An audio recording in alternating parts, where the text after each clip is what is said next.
¿sí?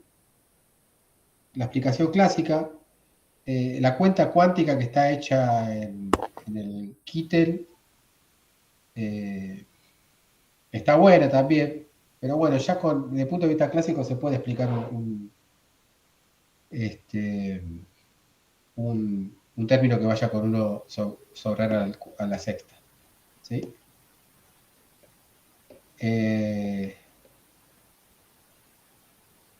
A ver, el campo eléctrico de una carga puntual va con 1 sobre r al cuadrado, ¿no? El campo eléctrico de un dipolo va con 1 sobre r al cubo. ¿Eso estamos de acuerdo? Sí. Bien. También uno podría decir es que o sea, ese campo eléctrico que genera un átomo, ponerle que esto sería el campo eléctrico que genera el dipolo de la izquierda, ¿no?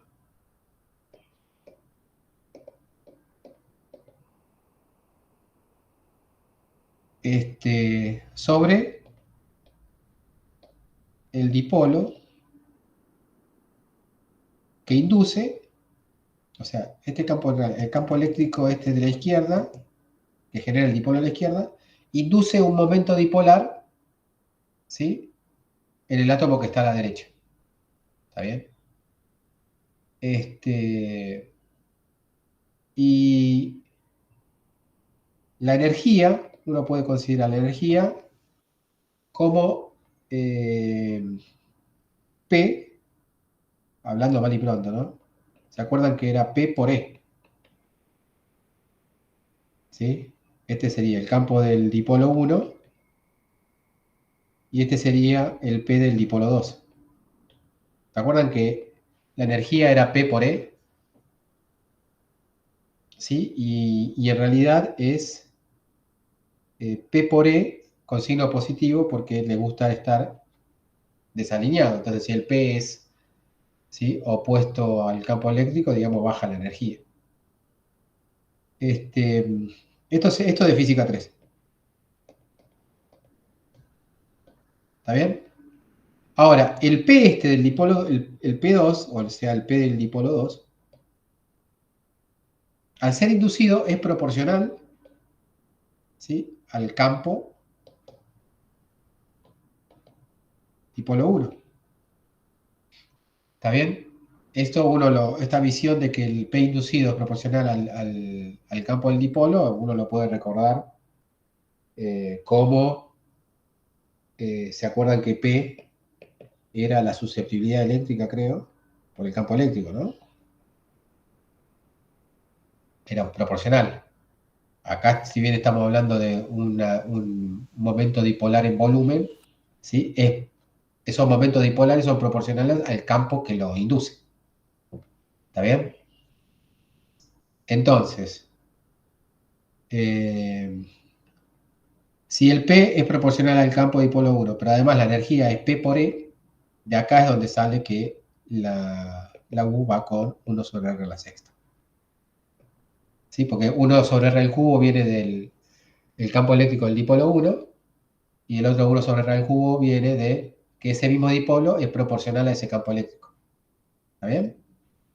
¿Se entiende? ¿Eh? Sí. Es bien sencillo, digamos. Eso sería la parte atractiva de Lennard-Jones. Menos mal que, espero que sea un chico, un hombre, ¿no? Atractiva de Lennard-Jones. O sea que ese 1 sobre la sexta se explica bien ya desde el punto de vista clásico, por lo menos en forma estimada. El 1 sobre r a la 12, ¿sí?, que sería la parte de, ¿cómo se llama?, del principio, la repulsión de Pauli, en realidad no se explica eso.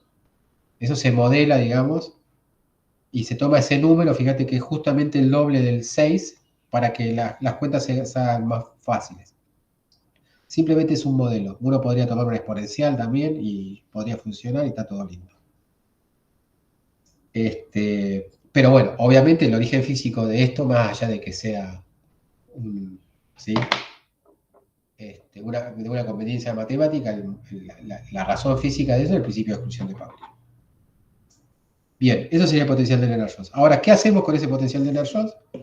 Uno lo que tendría que hacer es calcular la energía. La energía entonces sería la energía total del cristal. Sería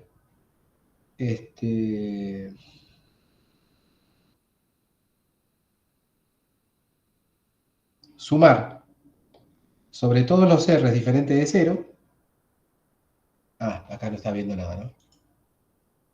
La energía sería sumar sobre todos los R diferentes de 0 este potencial de Lennard-Jones, que sería 4 epsilon sobre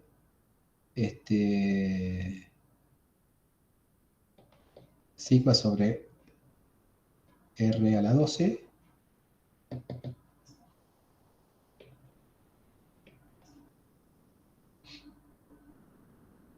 era así. Sigma sobre R a la 12 menos sigma sobre R a la sexta.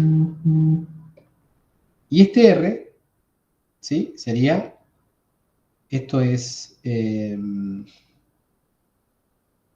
¿sí? Este R sería el módulo de R. ¿Está bien? Si este es mi cristal, ¿sí? Yo me estoy parando acá en el origen y estoy calculando la interacción dipolo a dipolo entre este y este, entre este y este, ¿no? Entre este y este, entre este y este, y entre este y este. Y ahí voy recorriendo toda la red. No puedo calcular la interacción dipolo-dipolo consigo mismo, ¿sí? Del origen. Acá estoy calculando la interacción del dipolo que está en el origen con los dipolos que están en cada uno de los sitios de la red de Bravais. ¿Está bien? ¿Se entiende? Pues acá tenemos dipolos. Dipolos eléctricos, si querés. ¿Está bien? Y la energía de interacción entre cada uno de esos pares con el 0 se escribe así. Entonces, todo esto que está acá es la interacción del átomo que está en R igual a 0 con el resto. También por eso pongo R diferente de 0 ahí. ¿Estamos? Entonces, eso es simplemente por un sitio o sea, el sitio que está en el dipolo que está en el origen. Ahora, ese mismo proceso lo podés hacer para cada uno de los dipolos, ¿sí? Recorriendo, ¿sí? Todos los dipolos de la red, poniendo, si querés, el origen ahí. Entonces, esto que está sería n veces sobre 2, donde n es la cantidad de átomos que vos tengas en la red. Se supone que es infinito eso, ¿no? Pero bueno, es una forma de presentarlo. Y el sobre 2 es para no contabilizar la interacción dos veces. ¿Está bien? ¿Se entiende? Esa sería la energía.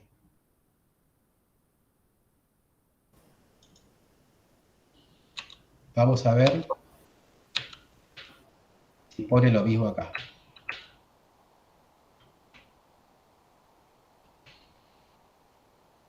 Ahí está. ¿Sí? El 11 sería. ¿Se entiende? Pero el 11 ya está escrito de una manera mejor. Pero bueno, se supone que ahora voy a hacer un pasito más y voy a obtener esta ecuación 11.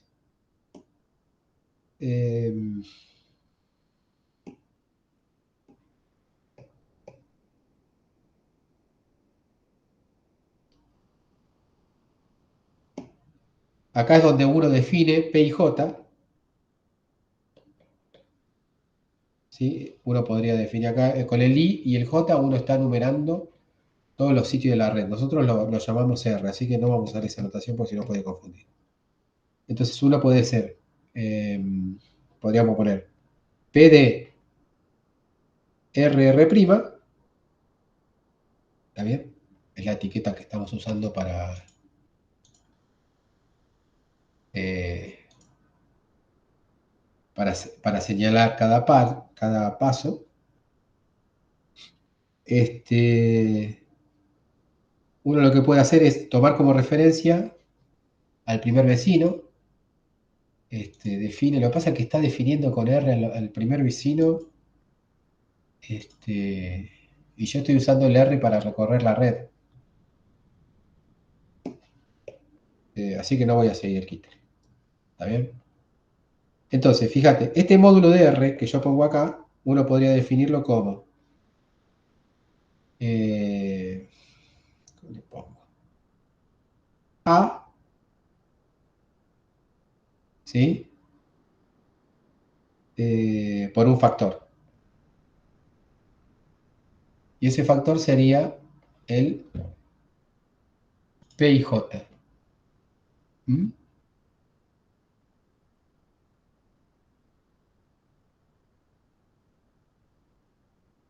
Sí, no sé. Vamos a hacerlo. No, no me gusta. Vamos a obtener esos números, ¿sí? Y vamos a seguir con sensatez la cuenta. ¿Mm?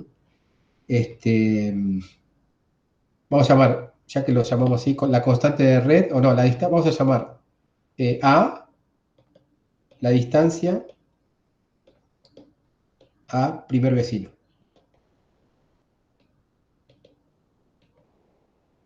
¿Está bien? Si yo llamo A la distancia de primer vecino,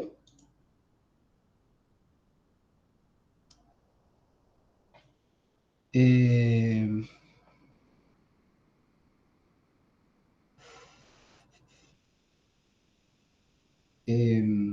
entonces quedaría la energía por partícula o por átomo, va a ser igual, dividido por n, porque es la cantidad de átomos que hay, me queda 2 épsilon sumatoria sobre todos los r diferentes de 0, y acá me quedaría 1 sobre a la 12, ¿está bien? Sigma sobre, vamos a ponerlo así, a la 12, el sigma también a la 12, y me quedaría una especie de PDR, R es igual a A por PDR, a la menos 12, menos sigma sobre a la sexta,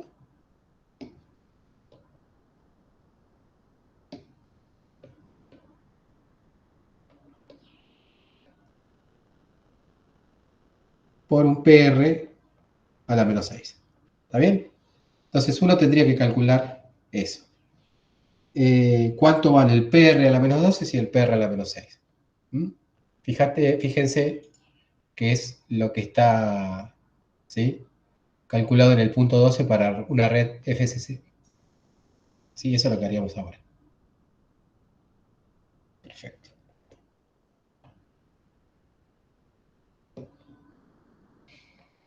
¿Mm? ¿Cuánto vale sumatoria sobre R diferente de 0 Te de quedas, te quedas en el libro, Dan.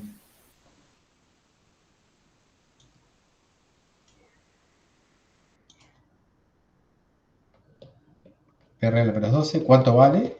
Y vamos a hacer la sumatoria de R diferente de 0 de PR a la menos 6.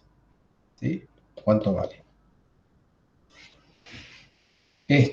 Para el caso de FCC, ¿sí?, uno puede pensar en que sus vectores primitivos son A por 0,1 medio, A2 igual a A por 1 medio, 0, 1 medio, y A3 son A por 1 medio, 1 medio, 0. Pero este A es la constante de red. Si yo quiero que el A sea realmente la distancia al primer vecino, yo lo que puedo hacer es, en vez de poner 1 sobre 2, puedo poner acá tranquilamente 1 sobre raíz de 2, ¿no?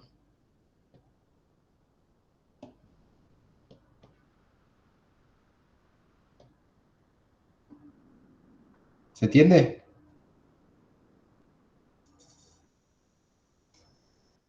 ¿Sí? Fíjense que un primer vecino va a estar, del origen va a estar en A1, ¿no? Y si yo le saco el módulo A1, va a ser A por 1. Porque el vector 1 sobre 0, 1 sobre raíz de 2, 1 sobre raíz de 2 vale 1 en la magnitud. Sí, están normalizados esos vectores, ¿no? A2 igual a A y A3 igual a A. ¿Se entendió? ¿Mm? Entonces, mis PDR, ¿sí? O sea, con el A afuera, sacando el A afuera, van a ser N1 por A1 más N2 por A2 más N3 por A3 sobre A. ¿Está bien? ¿Se entendió? O sea que eso va a ser, si yo lo divido por A, me queda N1, me queda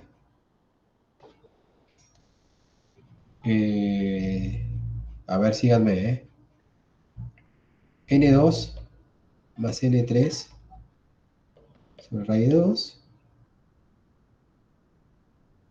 N1 más N3 sobre raíz de 2 y N1 más N2 sobre raíz de 2. Esos serían mis PR. ¿Está bien? Sumar sobre R, acá es lo mismo que sumar sobre las naturales, entonces la sumatoria R diferente de 0 con PR a la menos 12 va a ser igual la sumatoria de N1, N2 y N3 desde menos infinito a infinito, ¿sí? Del módulo de ese vector a la menos 12.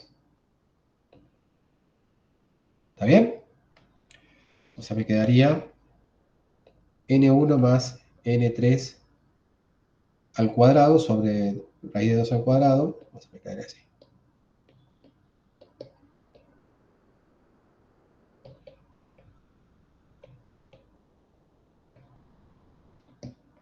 ¿Se entiende?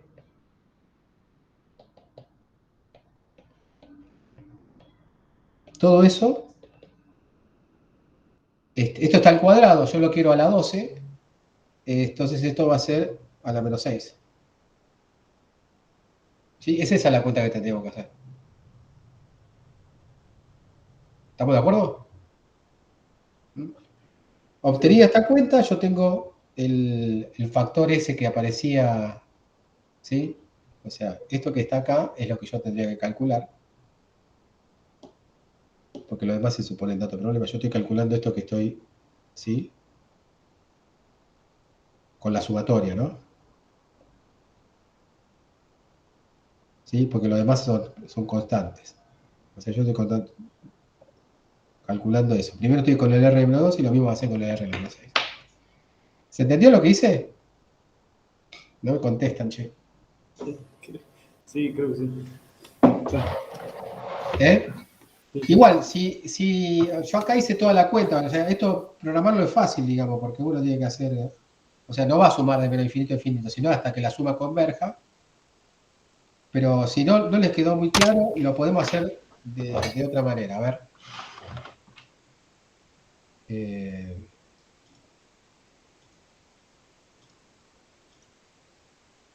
La ventana.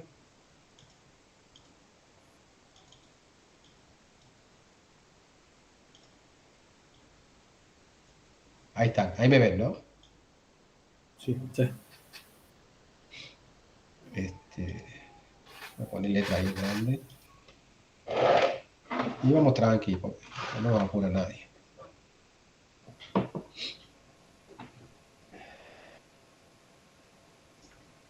podemos, a ver, definir A1 igual a directamente, como habíamos dicho, 0,1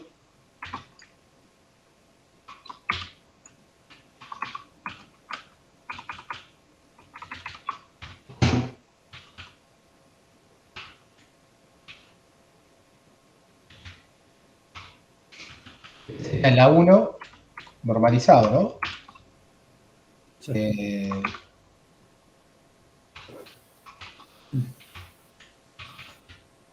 La 2, la 3,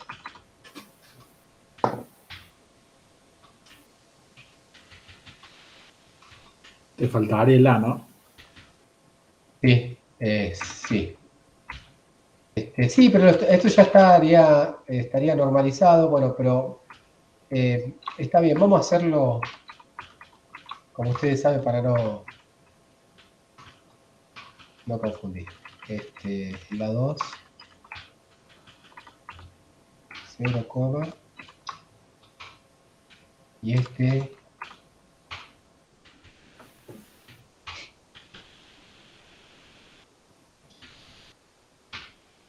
y el A. El A. Entonces, ¿cuál es la norma de A1? ¿Sí? Es eso, raíz de 2. O sea, nosotros tendríamos que dividir, está claro que el A es positivo, así como poner.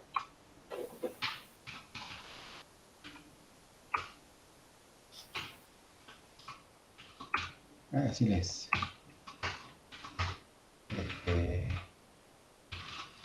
Voy a tomar el módulo. Está bien. No, bueno.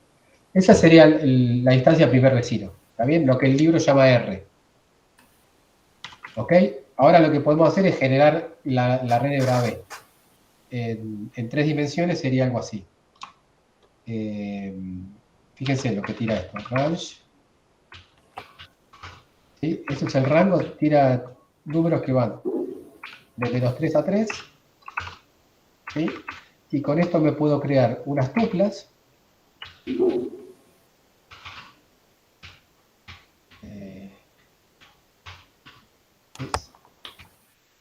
3 dimensiones.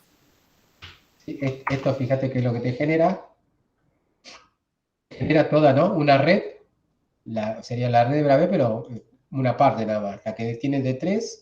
Estos serían los enteros, ¿no? Que yo quiero manejar. Sería menos, ¿sí? Los N1, N2 y N3, todas las posibilidades. Entonces, yo lo que puedo hacer es a cada uno ponerle al primer vector menos 3, menos 3, menos 3. Les multiplico, fíjate que si yo a esto le aplico esta función, a ver, fíjate que esto es una lista, veo, eso es el primer elemento de una lista, la lista sería menos 3, menos 3, menos 3, a ese lo multiplico por A1. Creo que es tuple rank ese. ¿Cómo? Creo que es el comando ese tuples rank. El rango te crea, es lo que vimos antes, ¿no? Te crea una lista que va de menos 3 a 3. ¿Está bien? Ajá. Y el tuples te genera en 3 dimensiones, acá le estamos poniendo las dimensiones, ¿sí? Todas las combinaciones posibles. A ver. ¿Está bien? Eso, cada uno de estos cosas sería mi N1 y N2 y N3, ¿no? Es eso lo que quiero hacer. Suponete que vos tenés acá N1, N2 y N3, ¿sí? Y lo querés multiplicar por A1, A2, A3. Esa es una forma de decirle al matemática, vamos a ponerlo como función. Si yo lo aplico a esto a una función, fíjate que me queda, ¿sí? Lo que yo quiero que me quede, ¿no? Esto sería un vector de la, de la red directa. ¿Ok? es uno de los R, ¿no? Con N1, N2 y N3. Acá lo que le estoy diciendo es, fíjate, de alguna manera complicada, pero es la que uso yo, ¿sí? Que agarre el primer miembro de la lista, del argumento, o sea, el argumento de la función es este, ¿sí? Está entre corchetes. Que agarre el primer elemento de la lista y lo multiplique por A1. El segundo elemento de la lista lo multiplico por A2, el tercer elemento de la lista por A3. Y con el ampersand este le estoy diciendo que es una función. ¿Está bien? Ahora, si yo lo que quiero en realidad, no voy a hacer uno por uno a cada uno de la tupla esa que yo puse ahí, sino todo a la vez, lo que hago es mapear esa función de la siguiente manera.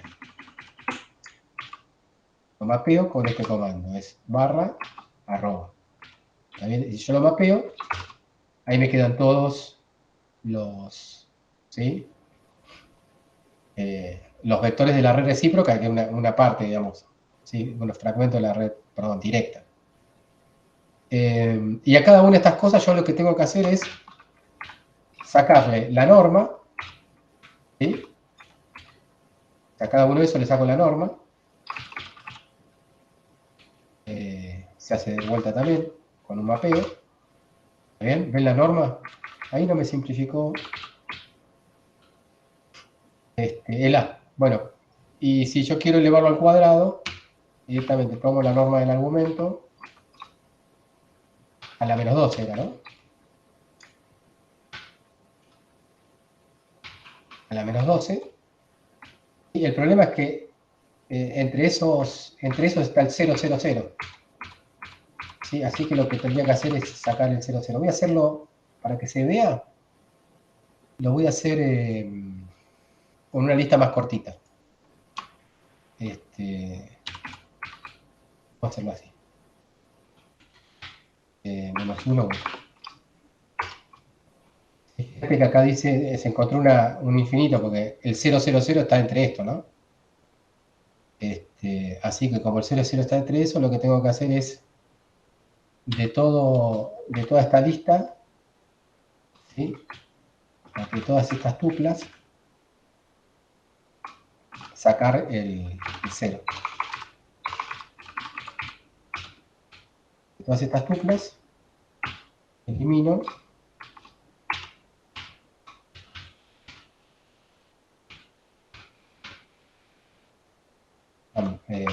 ampersand. Esto le está diciendo que acá diferente. Elijan las que son diferentes de 0. ¿Bien? Y acá vamos a ver que esta está bien. No me olvidé de cerrar. ¿Ves? Ahora no está. Y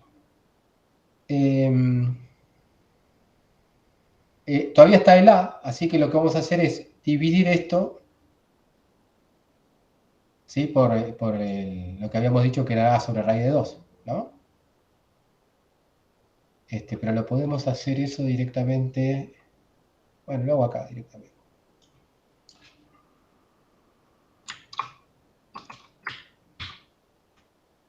A. Lo divido por eso. ¿Por qué me hace tanto lío? ¿Por qué?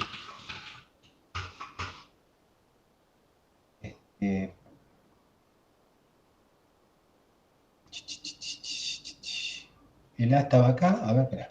Lo ponemos ahí. Ah, norma de A1. Pero está bien, la norma de A1 es...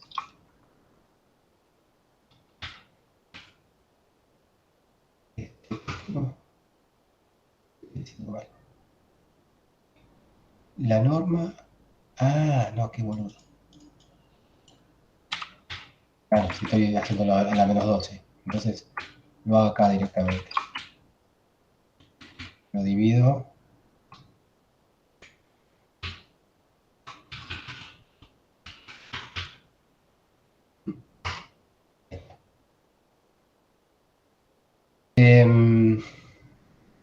Bien.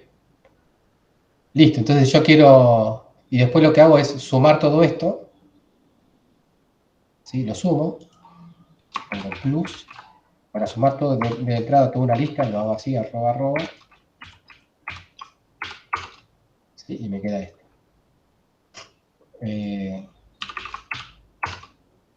¿Sí? Bueno, acá es simplemente lo que estoy haciendo es seleccionar estos enteros nada más. A ver, para que quede claro que son pocos.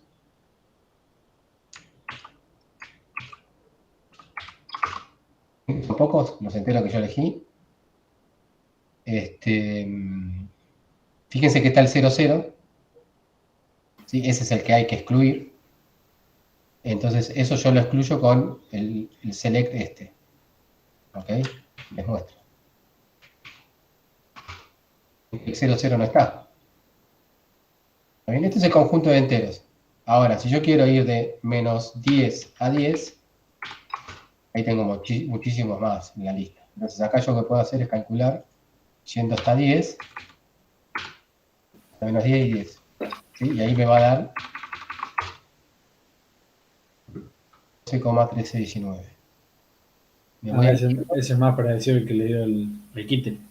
Claro, ahí está. Con 10, ya con n igual a 10, de menos 10 a 10, ya anda bastante bien. Yo puedo seguir haciendo, o sea, aumento un poquitito más. 20, 20.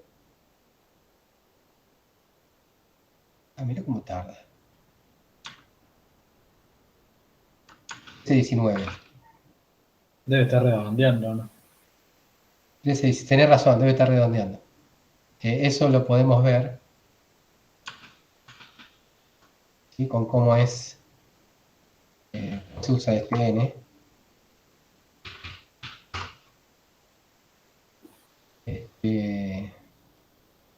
O sea, tendría que poner n,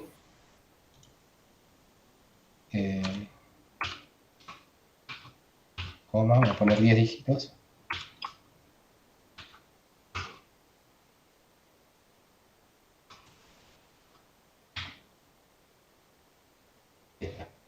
¿Sí?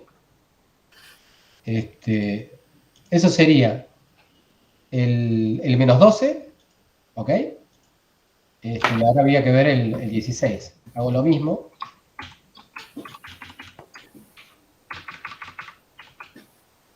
Menos 16, dije menos 6. ¿Se entendió? Más o menos. Esto, digamos, 14,45392. 53. Medio diferente. 16, ¿no es 16? Pusiste 6 ahí, lo estoy viendo también. 14. ¿Cómo 6? Puse esto a la 6, a la menos 6. Ah, entendí que era 16. Ah, no, tenés razón, porque, a ver, la norma es la norma. A la menos 6. Me extraña que dé diferente. 14, 45, 392. 45, 3, 92. Bueno, le agrego más puntos, yo qué sé, pero no creo que haya agregado. 40.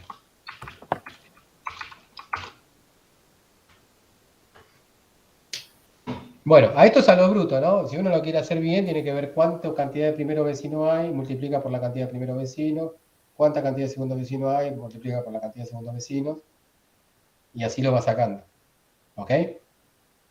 Fíjate cómo tarda, ¿por qué? Bueno, sí, debe ser muchos. Me fui al cuerno. Bueno, no importa.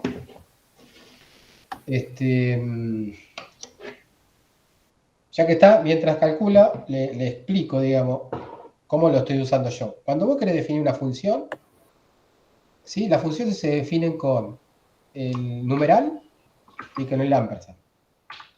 Con el ampersand le estás diciendo, ya terminaste de escribir una función. Ya lo escribiste. Entonces, este numeral es el argumento de la función.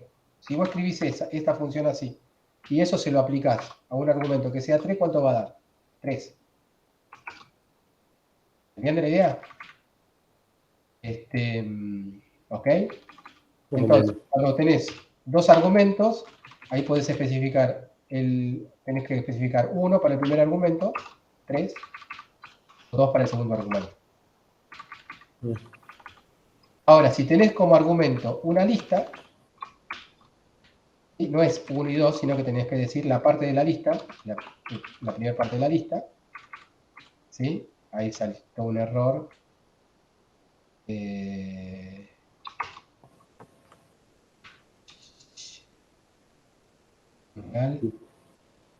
la lista no, ¿por qué va de 3 a 2 la lista? No, digo, o sea, es la primera parte de la lista, la segunda parte de la lista hay un 2, ¿sí?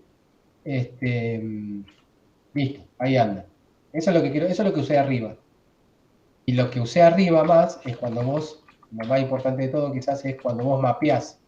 Cuando vos mapeás, estás aplicando la función a cada elemento de la lista. Por ejemplo, si tenés que calcular, o sea, este 3,2 es una norma que le querés calcular la norma, perdón, un vector al que le querés calcular la norma. También tenés otro vector al que le querés calcular la norma, ¿sí? Y así podés seguir, pero ponele, cortamos acá. Imagínate que esto puede ser millones de una lista grande. Entonces, si vos le querés calcular la norma, haces norma del elemento, marcaste una función para finalizar y se lo mapeás. Lo mapeás con este, barra, ¿sí? Y, ¿está bien? Y ahí te calcula la norma de cada elemento de la lista y te lo tira. ¿Se entiende? Eso es lo que venía haciendo ahí arriba, porque pareció raro. Ahí terminó, ¿no? 14, 4, 5, 3, 8, ¿no? 14, 4, 5. Ah, no, ahí está mejor. Ah, mira vos. Increíble. Sí, parece que uno lo calculó con menos dígito que el otro. 45, 3, 9, 2. Claro, pero el que es a la menos 12, está bien que use menos vecinos. A la menos 6 tenés que usar más vecinos. ¿Sí? Precisamente porque a la menos 12 te lo tira abajo, te la tira abajo enseguida con la distancia, ¿no? Pero no sabía que necesitaba tanto para calcularlo. Fíjate que elegimos 40, de menos 40 a 40, el n, y aún así no le, ¿sí? No lo calculó completo, digamos. Es que me da ganas de poner acá 60, 60, pero eso no, quizás no termine nunca. Bueno, ¿se entiende? Ahí, esto sería la forma de calcular. Esto lo guardo. Guardar como. Estos se llaman.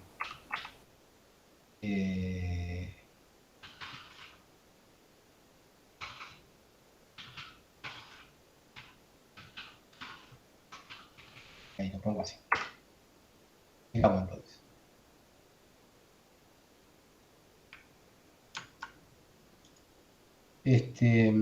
Bueno, una vez que se calcula eso,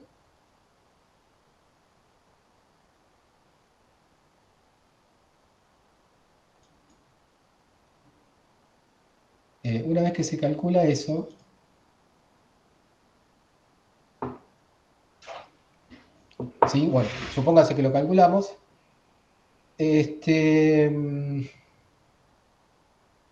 Bueno, ahí también trabaja con cómo son las constantes para otra estructura. HCP también es una estructura que podría ser, porque se acuerdan que el HCP también es de...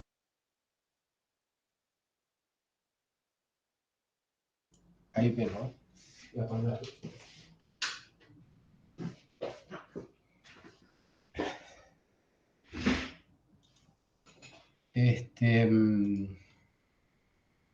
Bueno, una vez que se tienen esos números para la estructura de FCC, básicamente lo que haces es encontrar la posición de equilibrio, R0,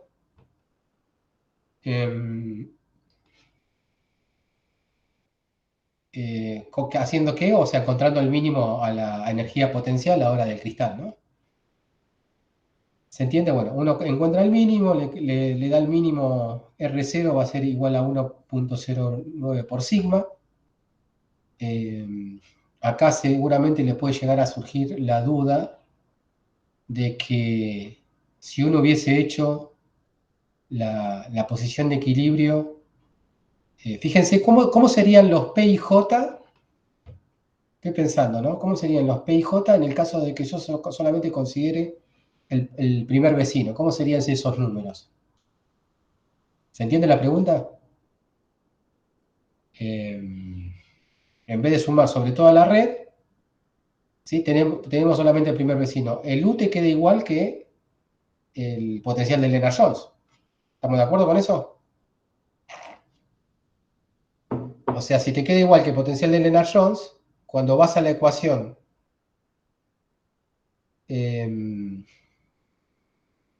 a la ecuación 13, ¿sí? El 12.13 se convierte en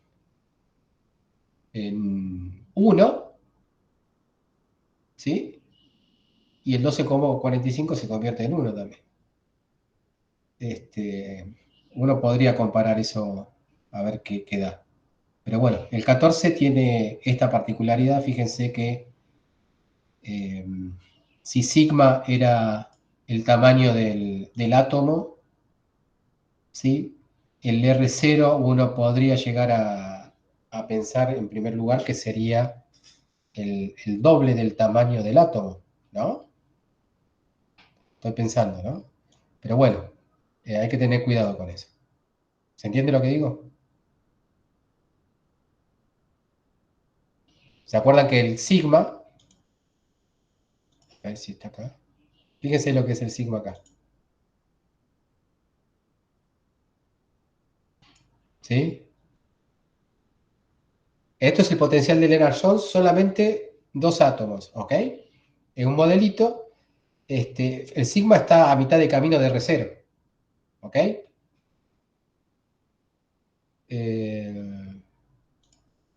Entonces, una cuestión que podría quedar es, si uno calcula el mínimo, ¿sí? Usando solamente el potencial de Lennard-Jones, ¿sí? ¿A cuánto está ese mínimo de sigma? Con lo que hicimos acá, en la ecuación 14, lo que calculamos es el R0, el mínimo, no de Lennard-Jones, sino el mínimo eh, de toda la energía, digamos, del cristal, ¿no? Se encuentra a 1,09 de sigma el R0. O sea, ahí nomás del sigma. ¿Estamos de acuerdo? Bueno, listo. Después, uno tiene cuando uno tiene estos números para el FCC y eventualmente también puede calcularlo, tiene sentido para calcularlo para el HCP y en todo caso después comparar los números que dan acá. Una vez que lo calculan, a mí siempre me dio la idea de que el HCP y el FCC tienen que tener los mismos factores geométricos, pero bueno, o sea, el mismo empaquetamiento, una cosa que sea el mismo empaquetamiento y otra cosa que tengan los mismos valores. Fíjense que difieren los valores en 12 y los que se presentan ahí por HCP, ¿ok? Bien, minimizan la energía, calculan el R0 y una vez que tienen el R0 ya pueden calcular la energía total usando ese R0, ¿sí? Que es lo que hace ahí cuando calcula la energía de cohesión, ¿sí? Y obtiene, digamos, el valor que da en 16. ¿Ok? Esa es la energía total calculada en R0, que sería la distancia de equilibrio. Bien. Podemos pasar ahora a los cristales iónicos. Terminamos los cristales atómicos, cristales moleculares, ¿sí? Se usa Lennard-Jones, se hace esa sumatoria, se calculan esos factores geométricos. Una vez que se calculan esos factores geométricos, se busca el mínimo. Una vez encontrado el mínimo, se usa ese mínimo para obtener la energía de cohesión. No hay mucha vuelta más que darle a esto. Sí, uno puede darle más vuelta, bueno, haciendo caso por caso, el argón, el xenón y todos esos, pero bueno, la idea del curso no es describir cristales atómicos o cristales iónicos, sino más bien los otros tipos de cristales que lo vamos a ver más adelante usando el modelo de electrones libres o electrones, mejor dicho, electrones casi libres o electrones casi ligados. Eso lo vamos a ver más adelante. Entonces, para completar, vemos los cristales iónicos. En los cristales iónicos no tenemos capas cerradas. Los átomos que forman los cristales iónicos no tenemos capa cerrada, pero son capas apenas cerradas o a punto de cerrarse, ¿sí? Por decirlo de alguna manera. ¿Qué significa apenas cerrada o a punto de cerrarse? Significa que le sobra un electrón o que le falta un electrón para cerrar capa. Bien. A ver, estamos con esto, ¿no? Sí.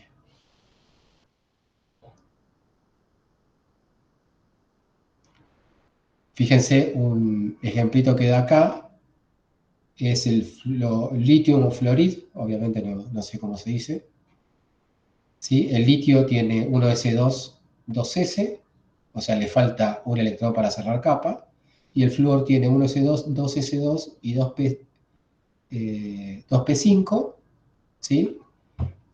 Ahí le faltaría también un electrón para cerrar capa. O sea, el primero, el litio es como que le sobra un electrón y al flúor es como que le falta, ¿no?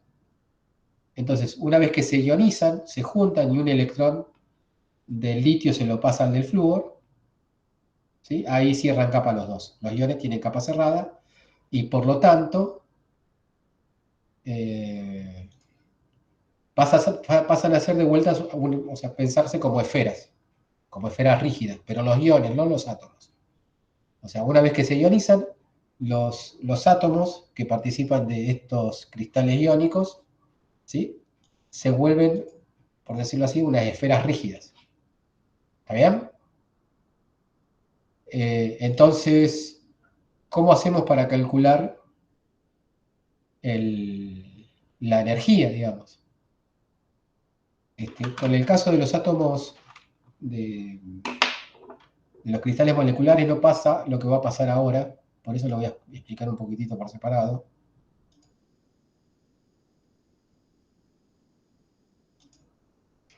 A ver, les pregunto, ¿cómo sería el cálculo de la energía en este caso de los cristales iónicos? ¿Qué me dirían?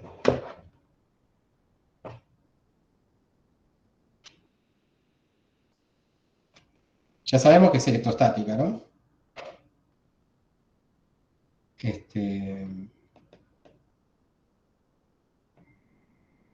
Entonces, así que no tiene energía cinética. De entrada, no estamos considerando energía cinética en estos cristales porque estamos suponiendo. Bien, hay que ver en cuántica, o sea, desde el punto de vista cuántico es incorrecto lo que digo, pero estamos, por ejemplo, los núcleos están fijos en sus posiciones. ¿Está bien? Está bien la pregunta de la energía cinética, porque precisamente uno de los defectos que hay a la hora de comparar los cristales atómicos o moleculares con lo que pasa experimentalmente, en algunos se cuela la energía de punto cero. ¿Sí? La energía antes de empezar con los cristales iónicos, fíjense que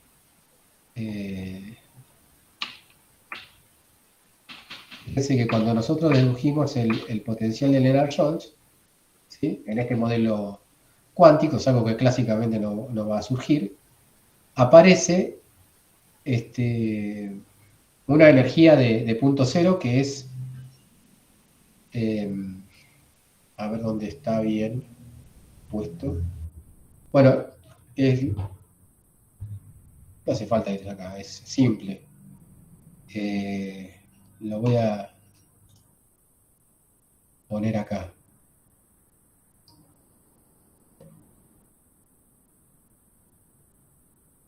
¿Sí?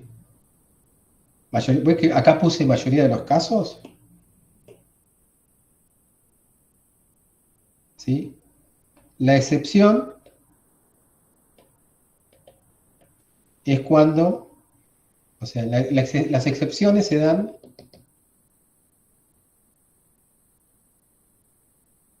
cuando la energía de punto cero es importante.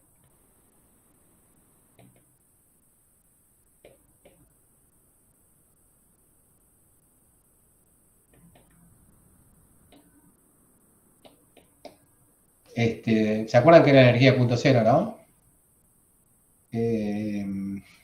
Uno puede pensar la energía de punto cero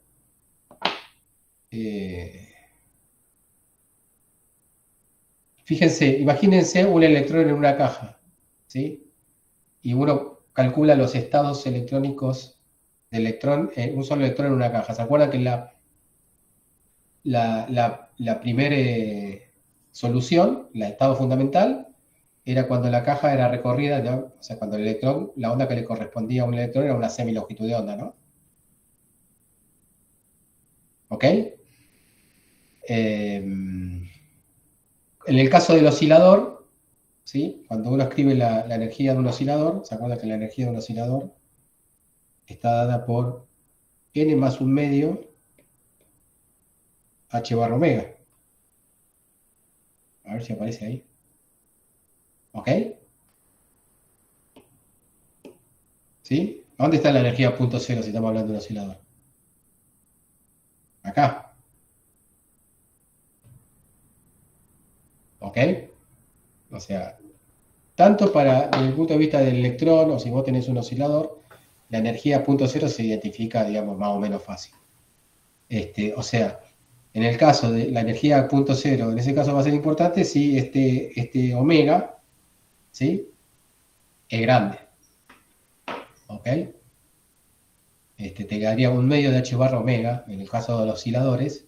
Eso sería el caso que usamos para explicar el potencial de Lennard-Jones. Pero si querés verlo también en un electrón, la energía de punto cero tiene que ver con que en el estado fundamental el electrón no está quieto. ¿Está bien? ¿Por qué no está quieto? Porque, bueno, precisamente cuál es la solución de un electrón en una caja, la fundamental, es la que tiene, digamos, una longitud de onda igual a 2 veces la longitud de la caja. ¿Sí? O la longitud de la caja es una semilongitud de onda. Ese no es un electrón que esté quieto, precisamente. ¿Está bien? ¿Se entendió? Sí, pero ¿dónde estaba señalando, Dani? Porque nosotros nos quedamos en el libro. Ah.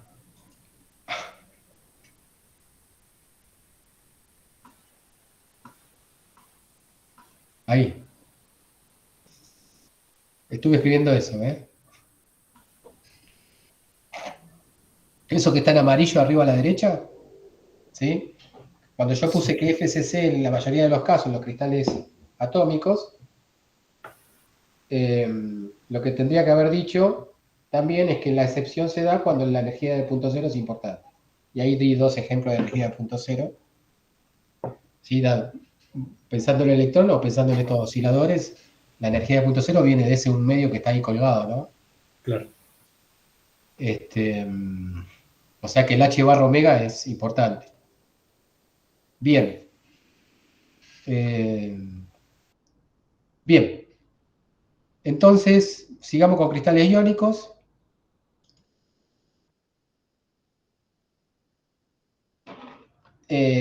Lo evidente de los cristales iónicos es que la interacción, el campo electrostático es el que genera de nuevo la atracción y la repulsión entre los diferentes constituyentes, los diferentes átomos.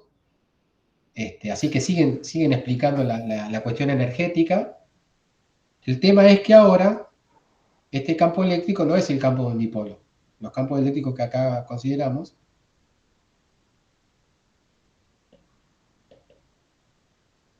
son, ¿sí? Los campos eléctricos que nosotros con de cargas eléctricas. ¿Por qué son de cargas eléctricas? Porque estamos trabajando con iones ahora, ¿no? Los iones son cargas eléctricas. Puedo pensarlo como cargas puntuales. Entonces el cálculo que uno tendría que hacer para calcular la energía es sumar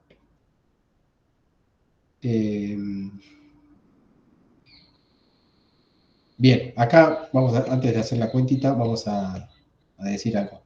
Obviamente, si estamos hablando de cristales iónicos, esos cristales iónicos están caracterizados porque por lo menos tienen dos átomos diferentes, ¿no?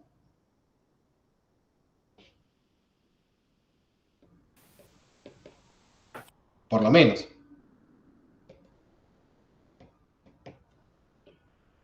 ¿Sí? Es un átomo al que se le arranca el electrón y va al otro átomo que es diferente, si no tendría sentido. ¿Ok? Entonces, si son dos átomos diferentes, automáticamente estos cristales habría que describirlos con una red de Bravais con base.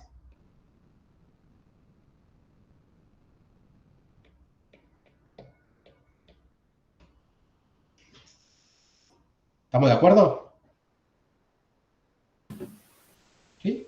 Sí. Está claro que tiene que ser diferente, porque uno es el que se carga positivo y otro es el que se carga negativo, al menos. Entonces, sí o sí, estamos pensando en una red de Bravais con base, el típico, el cloruro de sodio, ¿no? No sé cómo se ponía, NaCl o qué. Bueno, cloruro de sodio. Entonces, si uno quiere calcular, entonces vos lo que vas a tener en el cloruro de sodio es una red de este tipo. Positivo, negativo, ¿no?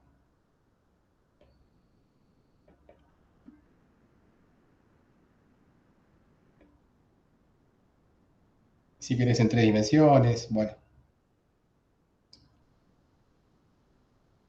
Entonces, ¿cómo hago para calcular la energía de este sistema? Y tenemos que ir viendo la interacción entre los iones, ¿no? Claro, o sea, hacemos algo muy parecido a lo que hicimos antes, nada más que ahora en vez de usar un potencial tipo Lennard-Jones, usas un potencial mucho más sencillo que es el potencial colombiano usual, digamos. El tema es que hay que tener un poquitito cuidado cuando uno calcula la energía. En este caso, la energía de cohesión es una energía que tiene dos posibilidades de cálculo, porque acá los constituyentes, o sea, las partes elementales,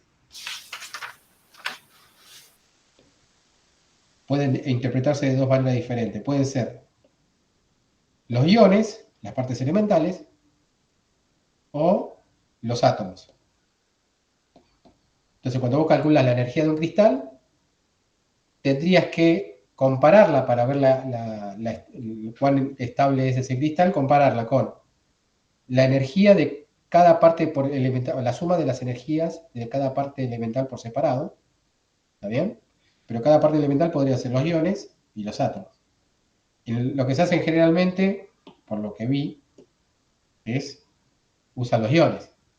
¿Por qué? Porque si vos usás los átomos, acá entra en juego, ¿sí? Eh, la energía, eh, la energía que usaste para arrancar un electrón de un átomo y pasárselo a otro, ¿está bien? O sea, lo que se llama la afinidad electrónica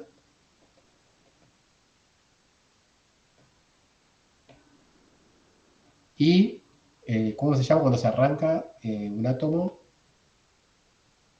Este, vamos a copiarlo.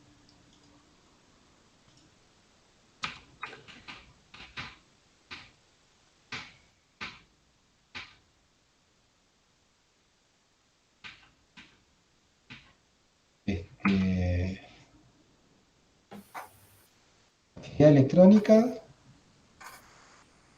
a ver, energía de ionización, ¿está bien? A eso me refería.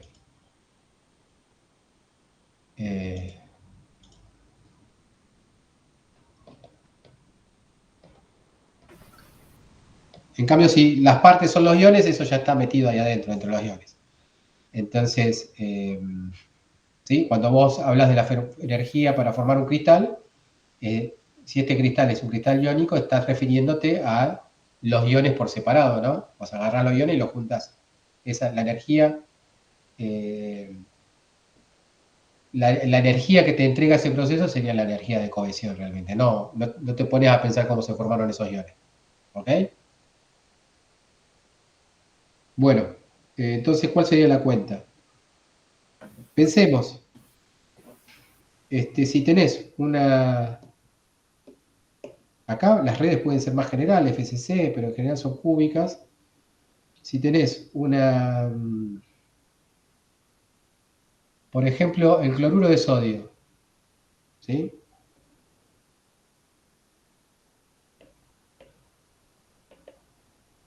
Es una red, hay que ver cuál era, no sé si ustedes ya la vieron, pero da toda la pinta, ¿sí? Que es, a ver, vayamos a construirla.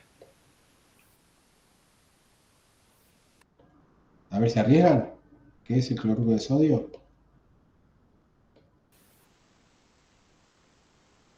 Me acuerdo que lo he visto, pero no me acuerdo cuál era. ¿Sí? Es una que está alternada así.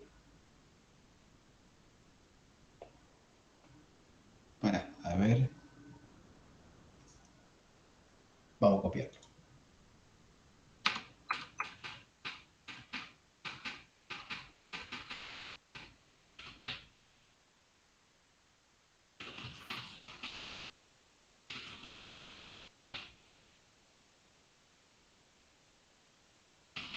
Feo eso, cloruro de sodio tiene que ser una FCC. A ver.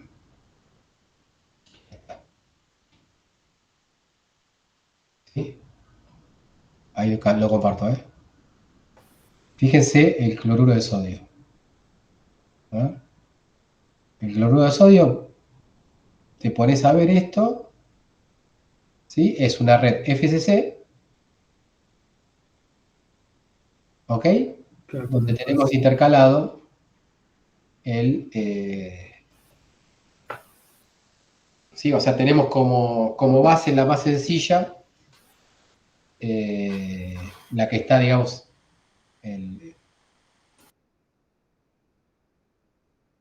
la que está en X versor, vamos a poner, ¿sí? Pero bueno, se entiende que es un FCC esto, ¿sí? Ya estaba por dibujarlo mal, entonces. O sea, quedaría así.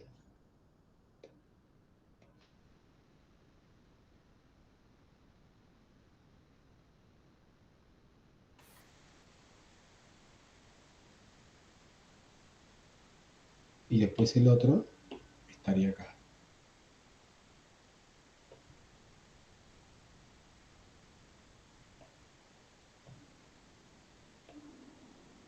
¿Estamos?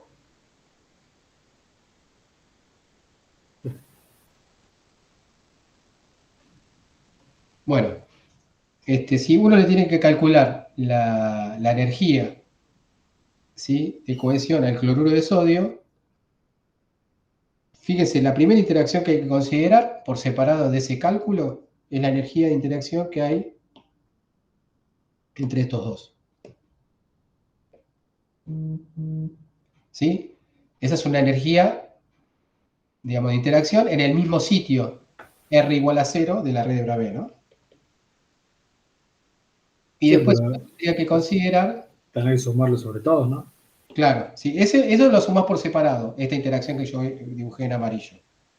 ¿Sí? Ahora, la interacción que yo dibujo como puse blanco, rojo, amarillo, verde.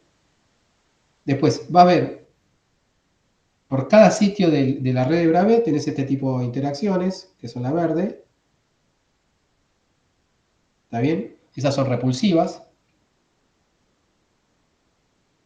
¿Está bien? Estoy viendo todo, cómo interactúan todos con el átomo blanco que está en R igual a 0. Eso sería un tipo de interacción, ¿sí? De la misma carga. Después va a tener otro tipo de interacción también de la misma carga con el, ¿sí? Bueno, los rojos con los rojos y después los rojos con los blancos, que sería el atractivo. ¿Está bien? ¿Por qué no consideraste a él de las caras? El de las caras, no Claro, lo habré dibujado todo. Pero bueno, no, acá puse algunos nada más. ¿Sí? claro. Puse algunos blanco con blanco, puse un blanco con rojo, pero del mismo sitio, y me faltó poner los rojo con rojo y los rojo con blanco de otro sitio, ¿no?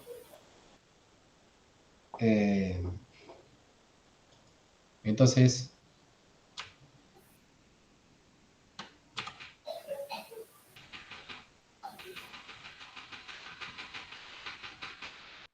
vayamos a la cuenta, que ya podemos hacer también una cuentita con el Mathematical. Estamos en el jam, Dani. Sí, sí, ahí voy, ahí voy. Entonces, de vuelta, hay que tener en cuenta alguna forma de expresar la repulsión. Está bien, vos me decís, sí, la repulsión está tenida en cuenta porque estamos teniendo en cuenta los blancos con los blancos, ¿sí? Y los rojos con los rojos, ¿no? En la expresión esa.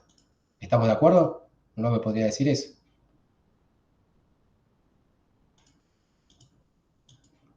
¿Se entiende mi dilema? El tema está que la interacción que hay entre el blanco y el rojo en el mismo sitio, además hay que agregarle una interacción de tipo repulsiva por cuestiones de, no electrostáticas, sino por el principio de exclusión de Pauli. ¿Se entiende? Son dos átomos de diferente tipo que están cercanos, ¿sí? Son dos átomos, son dos iones de signo contrario, por lo tanto se atraen. Entonces ahí también tenés que modelar, ¿sí? Una repulsión, no del tipo electrostática, porque no son de carga diferente, sino del tipo de Pauli. ¿Sí? Y una de las formas de modelar esa repulsión está dada ahí en la ecuación 19. ¿Lo ven?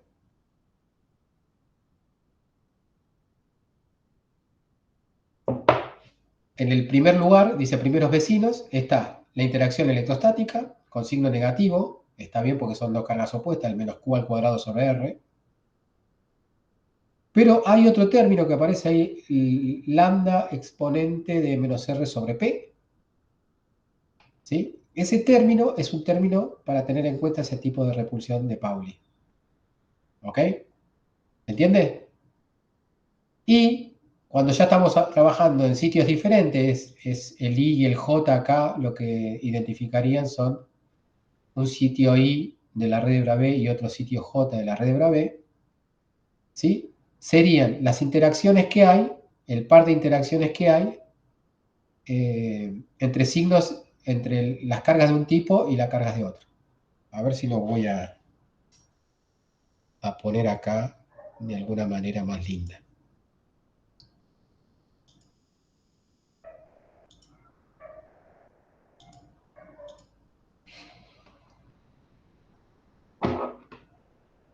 O sea, vamos a hacer un esquema sencillo.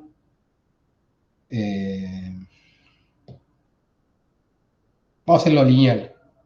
Dale, me cuida, ¿no? Tenemos esto. Y tenemos esto.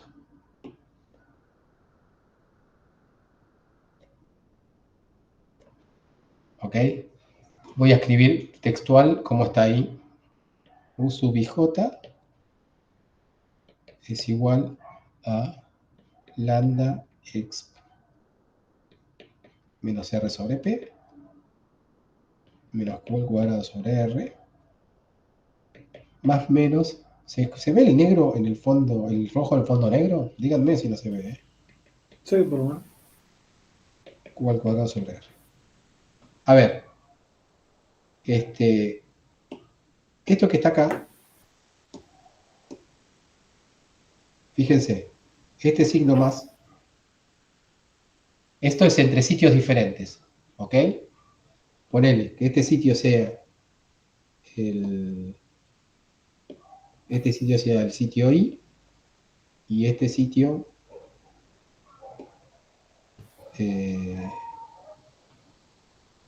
para hacerlo bien distante que se... Y este sitio es el I y este sitio que está acá, no tiene que empezar igual. Y este sitio que está acá es el J. ¿Ok? La interacción más celeste sería esta interacción. el más P y J.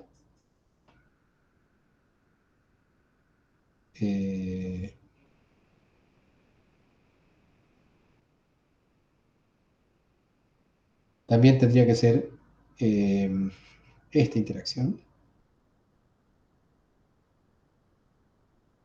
¿Está bien? Eso tendría que estar considerado en más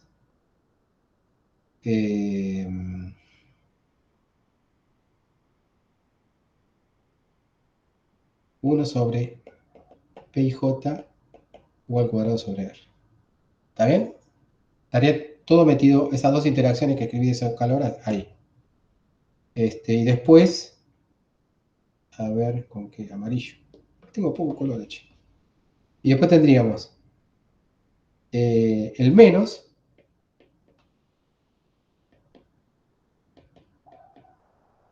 sería la interacción de diferentes signos. El blanco con el rojo,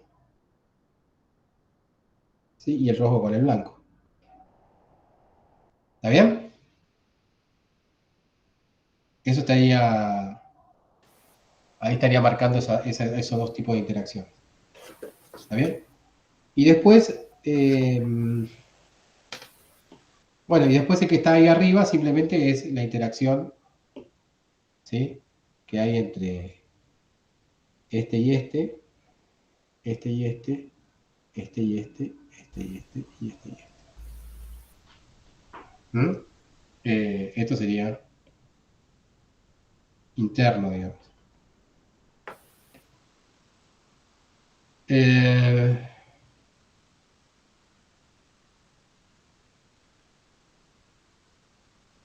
Bueno, listo. Ahí ya tenemos el esquema de cómo tendría que ser el cálculo de la energía. Esto sería entre dos sitios I y J.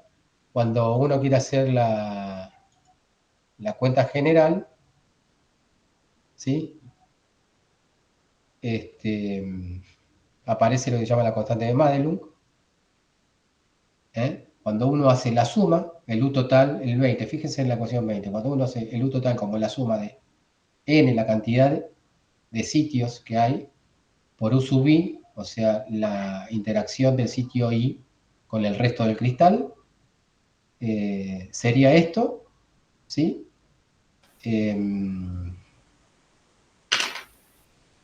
¿Sí? Y fíjense que el alfa que está acá, es igual a eso que aparece ahí abajo, con el signo más y menos.